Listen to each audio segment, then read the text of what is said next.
Welcome back to another episode of Let's Talk About Human Rights, the show in which we discuss all things related to human rights. I'm your host, Julz Allender, and I am part of the California chapter of Youth for Human Rights International. Youth for Human Rights International's purpose is to enlighten and educate people around the world on what their human rights are, with specific focus on the United Nations Universal Declaration of Human Rights. And with this education, to enable and inspire the youth of today as our leaders of tomorrow to stand up and secure these rights for themselves and all people on earth. For each show, we like to take up one right and try to broaden your understanding of how this right is important to you and your loved ones. And for today's show, we will be looking at human right number 4, no slavery, which states, "No one shall be held in slavery or servitude. Slavery and the slave trade shall be prohibited in all their forms." Now let's take a look at a short video on this human right. So, before moving on, are there any questions? Does this still happen today?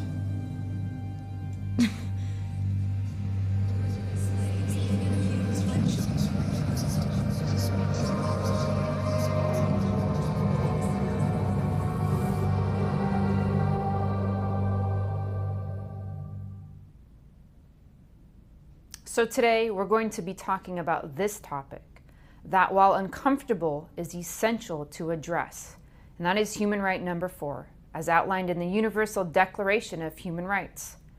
Article 4 of the Universal Declarations of Human Rights is crystal clear. It says, "No one shall be held in slavery or servitude. Slavery and the slave trade shall be prohibited in all their forms." But let's take a moment to unpack what that really means. When we think of slavery, many of us might picture someone shackled in chains, being forced to work under brutal conditions. This is the image history has burned into our minds, and an image from a time when human beings were openly bought and sold as property. Thankfully, those days are behind us, or at least that's what we'd like to believe. But the truth is, slavery has not disappeared. It has merely evolved, taking on new forms that can be harder to recognize and even harder to eradicate.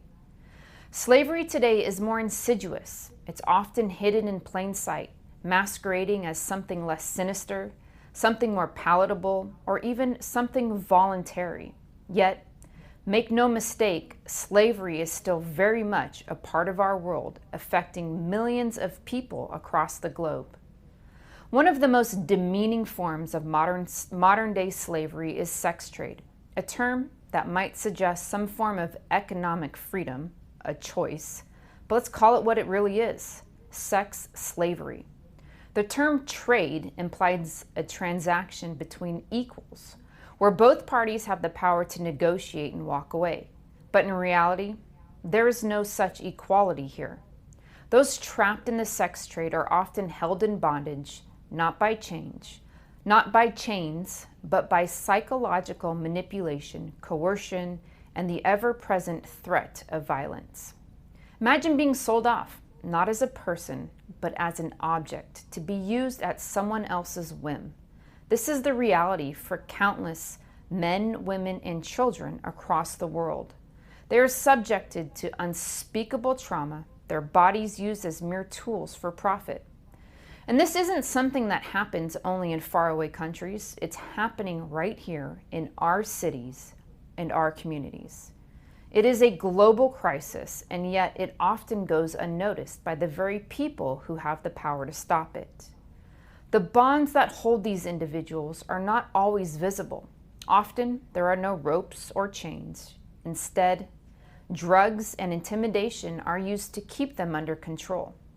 Drugs dull their senses, erode their will to resist, and make them dependent on their captors. Once their physical resistance is broken down, psychological torture takes over. They are manipulated into believing that their captors are their saviors, that they are part of some twisted partnership. The psychological hold is so strong that many victims believe they are working towards a common goal with their enslavers, when, In fact, nothing could be further from the truth. This kind of psychological bondage is incredibly difficult to break. Imagine trying to free yourself from someone you believe is your ally, someone you think is protecting you. It's a cruel irony that many of these individuals believe their captors are acting in their best interest, that their exploitation is a necessary step towards some form of freedom or stability. Society often perpetuates the lie that those in the sex trade are there by choice. We've all heard the stories of people who supposedly entered this world voluntarily, driven by a desire for quick money or an exciting lifestyle. But these stories are a smokescreen, designed to obscure the reality of coercion, manipulation, and outright slavery. The truth is, most, if not all, of these people involved in the sex trade are trapped in situations they cannot escape. They are not there by choice. They are victims, forced to endure exploitation with the false hope that one day they might find a way out. What makes this situation even more tragic is that law enforcement often targets the wrong people. Instead of going after the enslavers, the people orchestrating these atrocities, they focus on the victims, the individual who already have endured unimaginable suffering are often treated as criminals rather than the victims they truly are. They are arrested, prosecuted, and incarcerated, while the real criminals walk free, continuing to exploit others without consequence. But there is hope. Around the world, there are people who are working tirelessly to change this. Activists, legal experts, and law enforcement officers who understand the complexities of modern slavery are fighting to correct these injustices. They are working to shift the focus from punishing the victims to dismantling the system that allows such exploitation to thrive. However, these efforts require our support. We must raise awareness, educate ourselves and others, and advocate for changes in our legal systems. We must demand that our governments take stronger action against human traffickers and provide real support for those who have been victimized. And perhaps more importantly, we must challenge the narratives that perpetuate the myth that anyone could truly choose a life of slavery. Slavery in any form is a violation of our most basic human rights. It is an affront to human dignity and a stain on our collective conscience. Article 4 of the Universal Declaration of Human Rights isn't just a statement, it's a call to action. It's a reminder that the fight against slavery is not over, that it is still a battle we must all engage in. So what can you do? Start by educating yourself about the realities of modern slavery. Learn to recognize the signs of human trafficking in your own community. Support organizations that are fighting to end these practices and provide assistance to survivors. Speak out against injustice whenever you see it. And remember, the freedom and dignity of every human being are worth fighting for. And our guest today fights to ensure that every child has the opportunity to be and do all they were created for and to end child sex trafficking. But before we get to our special guest for the show, let's take a look around the world at some good news that occurred in human rights. So a startup replaces 6 million plastic bags with prototypes made from corn waste that decomposes in 180 days. Yes, an Indian entrepreneur is using sugar, cellulose, and corn fibers to make a plastic-like carrier bag for small Indian businesses. His company, called BioReform, has already replaced 6 million plastic bags in the checkout counters and stores all over India. Based in Hyderabad, Muhammad Azhar first got the idea during the general mayhem that arose during the pandemic. He was looking at global environmental issues with the hope of finding one of his entrepreneurial spirit had the capacity to tackle. He would eventually settle on plastic use. The over-reliance on it in society and the dangers of plastic contamination in the form of microplastic particles. Specifically, He wanted to find an alternative to one of the most common plastic products used today, the plastic shopping bag. He saw the largest brands substituting plastic ones from those made of paper or even jute. But for medium and small businesses that power the majority of the Indian economy, the small increase in costs from using biodegradable bags was too prohibitive. According to the Better India, he started studying a biodegradable polymer that was first formed and researched in the 1980s. At the time, it was made with corn and potatoes. After dodging scams and government-mandated quarantines to identify a suitable class of machinery to manufacture the bags in Gujarat, his presentation on what is known as PBAT landed nearly $100,000 in seed funding that allowed him to launch the project. And he says, issues related to plastic pollution are not limited to affecting aquatic life and animals anymore. Today, microplastic has reached our bloodstream. Bottled water contains microplastics. Addressing this is an important and urgent problem, and I am glad I am able to contribute my part. It is sometimes taxing to not lead a regular college life, but in the end, it is all worth it. I feel content when I go back to sleep, but much more needs to be done to make India plastic-free, and I will continue to strive for it.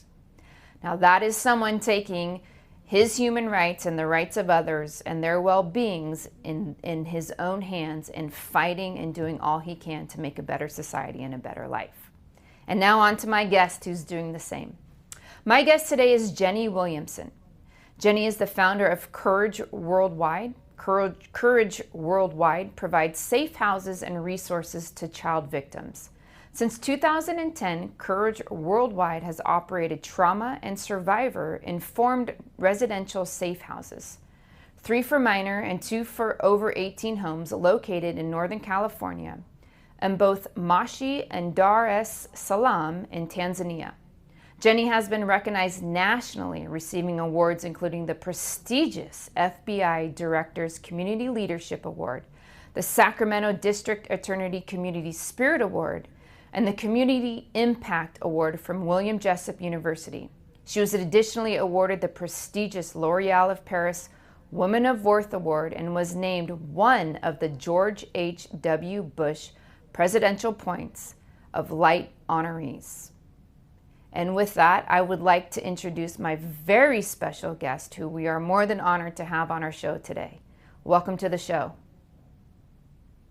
Thank you so much. I'm happy to be here. Yeah, thank you for granting us this interview with you. And first, let's start. How did all of this come about for you? Oh gosh, how to make a long story really short. I always tell people I was just a mom. I was a mom of 3 boys. My husband and I owned our own business. And in my 40s, like many people, I started questioning what was my purpose on this planet? What impact was I making outside of my small little world, my family's world? And that journey of purpose led me to the issue of child sex trafficking. And when I first heard about it, I thought it must be in faraway places. And I heard a pastor speak at church one Sunday, and he said to me, "You live in a world where children are sold for sex." And it broke my heart. It broke my mother's heart. I started imagining, well, what if this was my daughter? What would I do? And the answer was anything, everything, right? But what happened after that is when I began my research and saw that it was happening in my own backyard, when I found that the United States is the #1 country that demands children for sex, I stopped crying. And quite frankly, I just got pissed off. I just got angry. And I started to question, what could I do? And it felt overwhelming. This problem is enormous. It's worldwide. There's millions of victims. And I almost talked myself out of doing anything because it was just so big. And then I talked to law enforcement, and I talked to local social workers that were seeing these children. And they said to me, they just need a home. They just need someone to believe in them. And that sounded so simple. So I said, okay, let's do it. And that's how we got started. Yeah. Wow. I mean, yeah, that's quite the story in the sense of, I think a lot of people, as you said before, right, you get to a stage in your life and you're like, okay, I think I can do a little bit more, want to leave a bigger impact and better society for the next generations, and to take on a problem that is so insidious, like you said, so heartbreaking, I think a lot of individuals would go the opposite direction and get overwhelmed by it, especially having children. And you went the right way. You got angry about it and is doing something. So, first off, I just want to really acknowledge you for that. It's a heartbreaking issue. I mean, it really is. So It yeah. is. I think what happened for me early on, I met a young woman. She was 15 years old at the time. And I had some law enforcement contacts, and they knew of my desire to open this home. And they asked me to come to lunch today with this young victim. And at first I said no, because I could not imagine looking into her eyes, knowing her story, and having nothing to offer. It was just a dream at that point. But it really was life changing when I looked into the eyes of one teenage girl and heard her story. Then no longer did the problem feel worldwide. It was about the one. And I thought, if I could just do it for this one, if we could make an impact in her life and maybe one more after that, then it would be worth it. And so that's kind of the motto of our mantra of our organization, is changing the world one individual at a time. And we really have to stay focused on the one, or you get paralyzed by the pain, paralyzed by the problem. But when you make it about the one, as if it was your child, then you can put it in perspective and give all you can to that one. And then it just multiplies. Yeah, and I think that's a great piece of advice in the area of any of these human rights or any problems or issues that we all know need to get solved, but they're big issues, is just do something about something, right? Handle that one individual or that one piece of the problem and then take on the next. I think when individuals, because part of the show, what we do with this is educate, but also inspire and get people involved, because it's going to take all of us in all of these issues of, do the one, and then the next will come, and then the next will come, and then the next will come. And before you know it, you look back, and in a matter of a couple of years, you've helped, tens, if not hundreds of individuals in your case. So I think that's Yeah. a very sane and doing this aspect character. That is great. Well, I think the other part of it too is you don't know what you don't know. And that's such a trite statement, but I had no idea what I was doing. 15 years later, I have the scars and the bruises to prove what not to do and what to do. But I think people get so afraid of failing that they do nothing or talk themselves out of it. And so looking into that young woman's eyes and making her a promise to do something, and then challenging our communities. It's, as you said, and you read this right. We have a right to be free. We have a right to not be enslaved. And our children, above all else, have that right.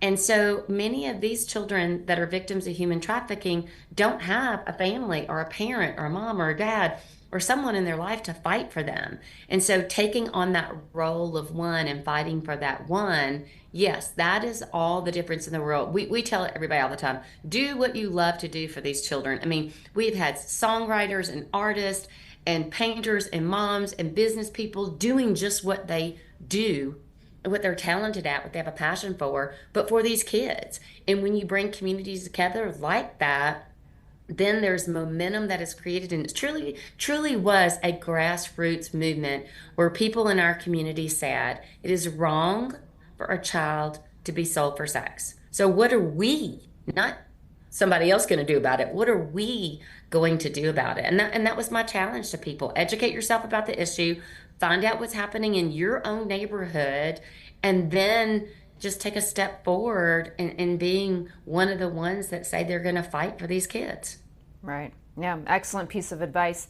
And so you touched on this in your beginning statement of how large the sex trafficking issue is in the United States. But I'm wondering if you can give like a little more description and maybe some specifics on how big of a problem is sex trafficking in the United States.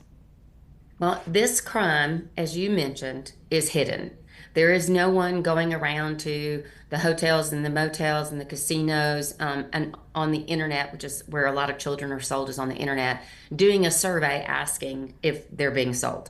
So here's what we know for sure, because the numbers are all over the place. What we know for sure is in the United States, there are over 500,000, 500,000 children in the foster care system. So out of that number, 95% of the children that have come to our program have been in the foster care system. So that's the number one place that traffickers prey upon, or kids with no families, right? It's kind of like a duh. If you got a business plan, let's go after kids who no one cares about, who've already been abused, who've already been neglected. Every one of our residents had been sexually abused by people that knew them. So this kid is already vulnerable in the fact that they experience people who say they love them hurting them. So it's their normal. And then there's a lot of kids who are in foster homes that aren't healthy, that aren't safe, so they run away. So we know our homeless population in the United States is hundreds of thousands of children and youth. And so that's where the traffickers prey. So these numbers are absolutely mind-boggling of how many vulnerable youth we have in the United States today. And that's not to say that traffickers aren't preying upon what I would say my daughter or your daughter who have parents that love them. Mm-hmm. And for them, they're using blackmail. They're sending them to parties where the kids think they're, going to maybe smoke some weed, and then they give them other drugs, and then they take photographs, and then they blackmail them so that they never even go to their families to ask for help. And so they have got this, as you said, hold over them, whether it's drugs, whether it's the photos, or whether it's a kid who just wants a family. And so the numbers are mind-boggling. But what we know statistically from all of our watch groups in the United States is the demand, which is this is what should keep people up at night. We in the United States demand children for sex. That to me keeps me up at night. Oh, 100%. I mean, right? Without a doubt. I mean, yeah. So if there was no demand, we wouldn't have a trafficker going and looking for vulnerable children. So sometimes I think with this problem, we're asking the wrong question. Who is selling kids? No, the question is, who is buying kids? Right. And when I got around to asking that question, that's when the FBI agent said to me, well, demographically speaking, it's your husband. Right. He's a well-educated male with a college degree and a white-collar job, married, with a family, and goes to church on Sunday. Wow. That's the demographics of our trafficker. So our laws don't put that guy away. What our laws have changed is we are putting traffickers away. We're putting traffickers away. We stopped calling them pimps and we started calling them traffickers, and we can put them away for 20 and 30 years for selling a 14 or 15-year-old. But for the man who is buying the same 14 and 15-year-old, this gets a slap on the wrist and is sent home because he's a good guy. Wow. He's our police officer and our pastor and our doctor and our soccer coach. Those are the guys that are selling. Our girls tell us that their busiest hours are from 7 a.m. to 9 a.m. and from 4 p.m. to 6 p.m. It's not midnight. It's not parties. It's a man going to work and coming home from work. That's what we as a society have to wrestle with. And so because I am married for 32 years and because I have 3 biological sons, my passion is to educate men on this issue. It is not a victimless crime. This 15-year-old does not want to be bought. She is giving the money to a trafficker. This is not her desire. And so my passion is to educate our good men out there that what they're purchasing is a child who was sexually abused at 4, 5, and 6 year old, where drugs and porn were used to teach her to say, I want this. So while we're horrified when I say that a 6 year old would say, I want this, of course we would never believe that. Right. But for some reason, give us a 16-year-old, dress her up, put lots of makeup on her, put her in provocative clothing. And when she says she wants it, then we point to her as the problem, right? Right. She said she wants it. Or we call her a sex worker that somehow seems to be empowering. Right. But she's just a small child that had a lot of birthdays, that has been convinced by somebody that she has no other purpose, that no one else cares. And that's where we want to intervene in providing homes and services so she can begin to see her true purpose and her true value, and to undo all that brainwashing that has gone on, and to give her all the tools she needs so that she can begin her own unique journey of healing. Right. Yeah. A couple follow-up questions. I mean, incredible pieces of information. I've interviewed many different organizations and individuals in the area of sex trafficking and child sex trafficking. But I've never had someone just laid out the cold, hard truth facts, which is my kind of like, this is what it is. This is where it's going. These are the problems we need to solve. If there's no demand, there's no consumers, there's nothing to sell, and then who that is, right? So, but a point I want to just have you touch on a little bit first is you spoke on that.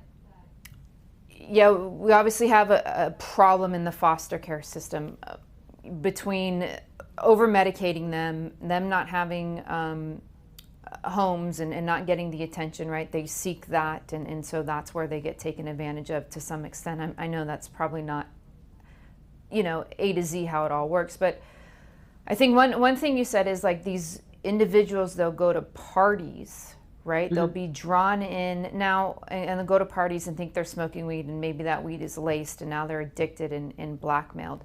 How does that start? Like, what is the starting point? Is it through social media? Is it through someone trying to date another? I'm just curious because I think it's very valuable information for parents. Yes. And youth. Yes. Now, it's a great question. In the world of pimp controlled trafficking, so there's different forms of trafficking. My husband and I adopted, not legally, but into our family, 2 young women who've been trafficked, and they both were trafficked by their families, which has a whole different face on it, and which is much harder to uncover because it's staying insular. Pimp controlled trafficking has rules of the game. And one of the rules is that the girls have to recruit other young women, other victims. And so it's easier for a young female. Now, she may be 19 years old, but she's dressed up to look like she's 15 and is going to the mall and is going to school campuses and inviting young women to parties. That is one of the ways that they are preying on these young girls, bringing them to the party, introducing them to a quote unquote boyfriend, and they're drinking and they're, smoking weed, and they lace them with other drugs, and they take photos and they blackmail them. And then they begin to sell them on the internet, and they have a time and a place to be somewhere. That's for a child that has a family to go home to. Our kids that are in vulnerable situations, whether they're runaways or in the foster care system, they prey upon them. One of the girls that was at Kirch House would take the bus to school from her foster parents, and there was a trafficker that would meet her on the bus every day and befriended her and just listened to her. And she had been taken away from her home because of what happened in it. She was in a new foster home, and she was scared, and she wanted a friend, and this person befriended her and then pretended to be her boyfriend. The grooming process took almost 9 months before he even introduced the whole issue of trafficking. And it starts with, we're going to have a family and we're going to have a home, but my goodness, we don't have any money. I wonder what we could do.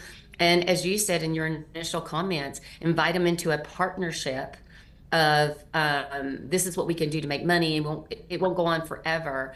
And then it takes sometimes a year or 2 before she realizes that she's a part of a criminal enterprise, and that there are more than one girl. It's more than just her. that there are multiple girls, because our trafficker understands that you can sell a drug and guns one time, but you can sell a body over and over again. And if you can sell one body and it makes you X amount of money, then imagine how much money you can make when you start adding victims. And so it's an entire grooming process. There's actually a book on Amazon. Please don't go buy it. It's by Pimping Ken, and it is a how-to book on making young girls vulnerable to them and then exploiting their weaknesses. My gosh. Yes. It's baffling that the only thing I can do sometimes is scoff. Like when you first mentioned they have to go recruit, the first thing that came to me was like multi-level marketing. I mean, Yes. It's exactly it's a pyramid scheme. It's exactly what it is. You know, And you hear the same thing over and over from your victims. It takes a while to realize, oh my God, this is organized crime. Yes, right. it's a pyramid scheme. It's organized crime. And I said, we as nonprofits, we are trying to fight a multi-billion-dollar worldwide business with $5 donations. It is and it's an ugly reality that people do not want to talk about. Yeah. And so it's just talk about head in the sand. And if I say, oh, my daughter was sold by her biological mother, that just stops the show right there. People are like, oh, enough, stop. I mean, it's like they can't even hear anymore. And to think, and that's why I personally hate the word human trafficking, because it just glosses over rape, torture, right. abuse. The girls have quotas. You know, if they don't bring back $1,000 a night, they don't get to come home, and they're beat and left in the street. And then this is their savior. This is their protector at the same time. And so, you know, talk about devalued and no self-esteem and what you're robbing a human being of. It is slavery. Yeah, it's heartbreaking. I mean, it's just it's just heartbreaking, and I cannot acknowledge you and flow you more power, and for all that you do and the way that you do it, where it's very just hard, cold, true facts. Like, this is what it is, and we're going to talk about it, and I'm going to disrupt your pretty little house and your pretty little life a little bit to have these conversations. And I think they need to be had in schools. I mean, I think yes, youth need to be educated on this is what it looks like, and this is what it is. And the continual education to males and bringing that to light, because we all start to look around, right? When you said that, all these people, you just start to look around and go, okay, which one of you is it, right? Yeah. And then I think the how do we solve that? I think that's a whole another conversation. But it's, again, I mean, it's just heartbreaking, and the conversations continually need to be had. Now, you did mention this, and I'm in terms of, you know, most children that are sold into bondage, you know, slavery, sex slavery, know the person who sold them, you know, meaning they're not kidnapped. And just if you could speak on that a little bit more. And you said that that's harder for them to break out of, right? That psychological, that mental, that emotional relationship. Well, and that's what I compare it to, Julz, is that in my lifetime, I'm 63 years old. In my lifetime, 50 years ago, a man could beat and rape his wife and no one's going to arrest him. And that was his right. That's what the law said. And that has changed. There's an entire movement that has happened. No one could understand why a woman would stay with a man that beat her. We had no sympathy for her. And that's all changed. And so I tell people, human trafficking, sex trafficking, we're like in the beginning of that fight, trying to educate people. We say, well, okay, well, if this teenager is so abused and he's selling her, then why doesn't she leave? Okay, the answer to that question is another question. Where's she going to go? Mm-hmm. If we don't have places and resources for her, where is she going? Mm-hmm. I said, we're asking the wrong, question. It's like, why does she stay? Why do men buy? Right. That's the question. Why that, and so these are such deep societal issues that I certainly do not have all the answers for. But kidnapping is not what it looks like. It looks like desperation. It looks like a man who is brainwashing a child and promising to protect and love while at the same time being violent. If she has no other place to go, if we as a society and communities are not going to offer resources and homes for her, then she is going to stay. Right. Yeah. She has no place to go. Yeah. And that's the bottom line. And a lot of them go back, right? There's a lot of, I mean, not if they have the proper resources, but from what I've had guests on an interview, a lot of them will go back because that is their safety net, that is their security. Where else are they going to go? Well, I don't know about going back because they never leave, right? Sure. Their job Okay. is then recruit and go get other girls. And so for us, once a child and teenager comes to a Courage House, they have no idea they're a victim of a crime. That they have no idea.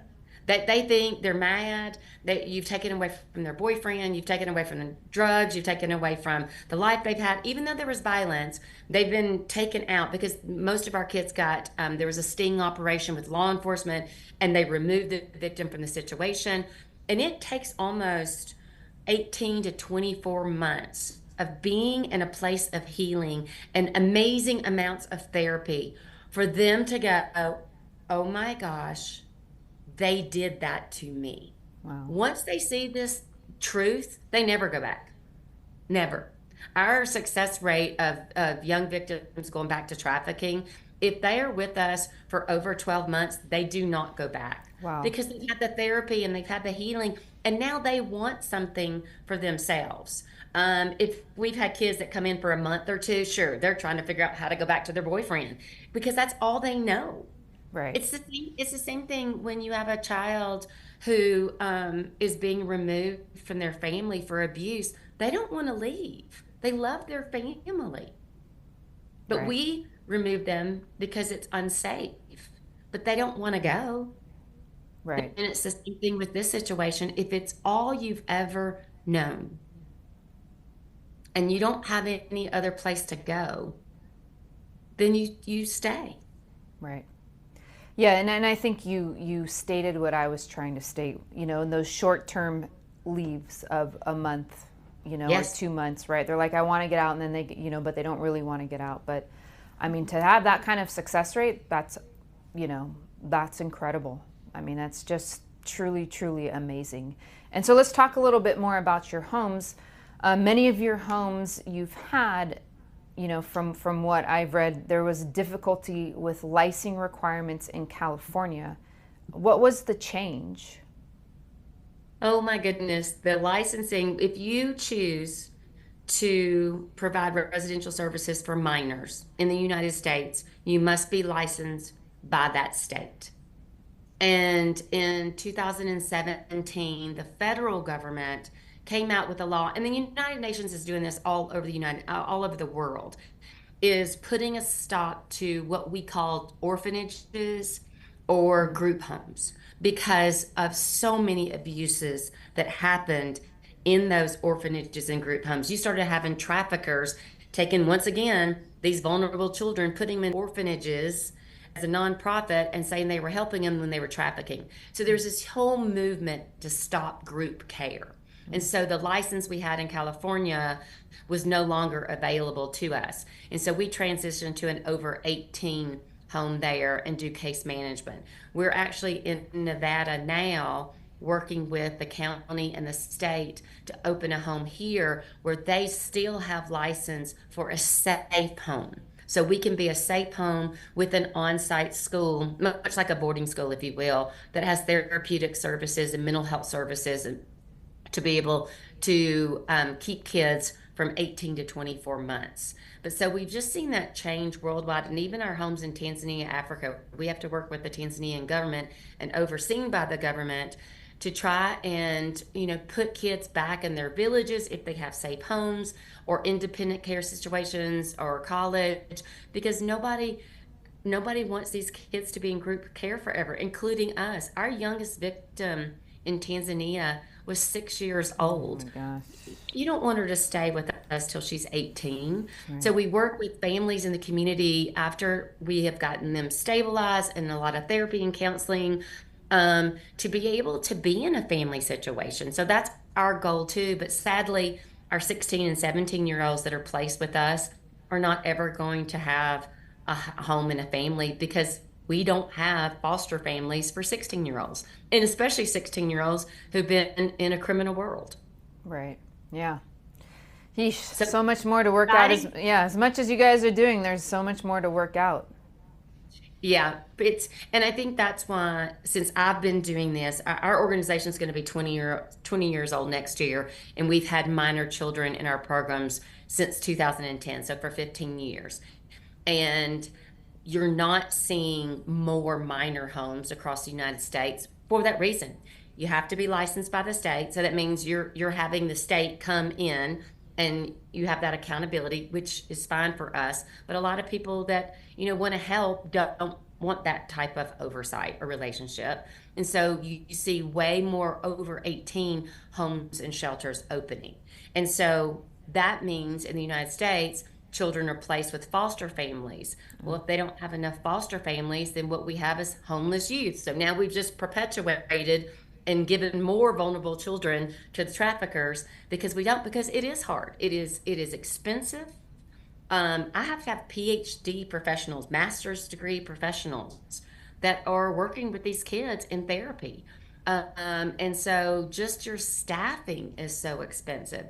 And so it's a big undertaking and a business. And there's just not many people that want to make that kind of financial commitment, professional commitment. The liability is crazy. There's a lot of reasons not to do it. Right.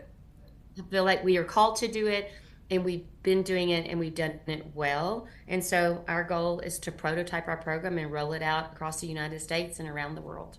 That's awesome. It's needed. Oh my gosh, it's just so needed. So that's just incredible. Just I want to touch on Tanzania a little bit and just ask the question: what kind of reception did your guys' services have in Tanzania? Oh, and incredibly warm. Good. We have an exceptional relationship with the government. And when you go into foreign countries, a lot of times there's just not the funding that we have in the United States. And so while they know they have a problem, they don't have the financial resources to attack that problem. And so in Tanzania, our cost per child is $600 per month per child. In the United States, our cost per child is over $10,000 per child per month. And that is so mind-boggling to so many people because of the difference of requirements that the government has in the United States when you care for kids versus our cost in Tanzania. Our employee cost is so much less for the Right. quality of employees. So in Tanzania, we have 3 campuses and we can just help so many more kids than we can here. And so the government, the child welfare, the local communities have been so warm and so welcoming to our programs and have helped us expand. Right. That's awesome. That's Yeah. very cool. And if someone wanted to get a hold of your organization, potentially reach out, support your organization, how would they go about doing so? Absolutely, through our website, like everyone else, courageworldwide.org. Or you could, to get in touch with me, just info, at courageworldwide.org, and we would immediately get back to people. Like I said, we're in the midst of momentum here in Nevada, opening a Courage House here, and we have requests from Uganda, from Kenya, from Malawi, requesting our programs there, that we're doing research to see what's feasible to be able to expand there. So we get so many calls every single day saying, please bring your program here. It truly is a funding issue. The program is designed. We have the documented results. We know how to get those state license and engage those communities. And so, yeah, that's where we are right now, is in expansion and bringing this to as many kids as possible. Excellent. Well, if anyone out there wants to contribute and help and donate to this incredible cause that is absolutely needed, please do reach out. Jenny, I could sit here and talk to you for the next 4 hours about this topic, but we are at the end of our time. I really want to thank you, for allowing us the opportunity to interview you and learn about your organization, but more importantly, just really acknowledge and thank you for all that you have done, and that you're going to continue to do. It's an arduous and incredibly large fight, and like I said in the beginning, there's not a lot of people who would take this head on in the manner that you are doing so. So I very much appreciate what you're doing for humans, for children, and for society. Well, I appreciate you and the work that your organization does.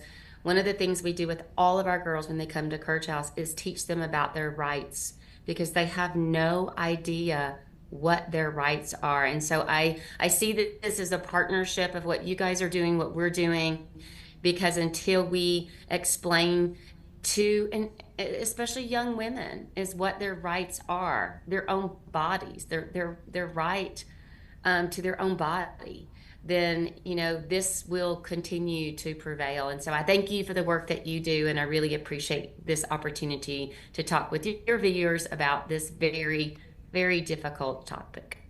Thank you for that. All right, well, that's our show for this week. I hope you enjoyed and learned and got motivated to do something to educate others and to take part of our efforts to ensure that everyone has their human rights. Until next time, I will see you.